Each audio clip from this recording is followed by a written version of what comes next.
because I definitely want to get into uh, something that that'll be very tangible and that people can actually apply.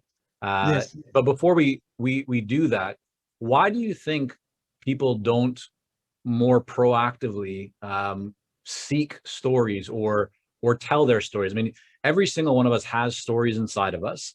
Correct. Um, every single person in our community that I have interacted with, or I'd say the vast majority, even that I have not directly interacted with, they're very good at what they do. I mean, they're experts in their areas. They can achieve results and deliver value for their clients. So they don't come to us, looking for help with their skill set. It's more about the business side of how to build a successful consulting business. Yet those same people who are clearly very good at what they do, have a track record of success, often don't tell their story. They're not even thinking about that. Why do you think that is? I think there's a few reasons, but probably the main reason is that there's a fashion. I'll just call it that. There's a fashion in how we should speak in business, and we should talk in abstract terms. And that seems to be like the way to talk in business. So we should say things like customer service is our number one priority. It sounds good. And who's going to argue? But what the hell does it mean? Mm. And if I say to you, well, I agree with you, I think customer service should be your number one priority, but could you give me an example of excellent customer service? That's a story seeking question, which would take you to some understanding. So when we speak abstractly, we say those kind of opinions, statements, we kind of float along the surface with I would call it a veneer of understanding. We think we understand each other and we really don't.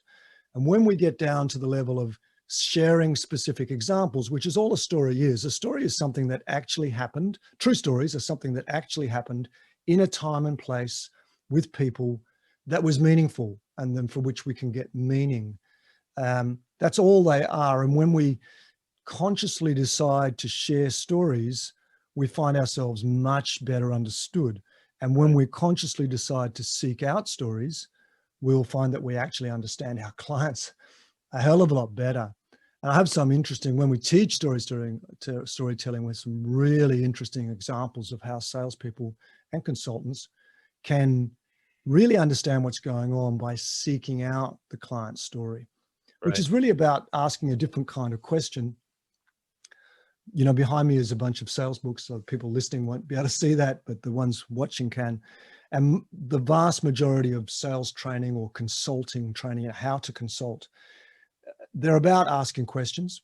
They're, ask this type of question, ask that type of question, ask this type of question. And the underlying assumption is that by playing the doctor role, diagnosing and trying to figure out, what goes on through questions, we will be able to understand the client's problem so that we can fix it.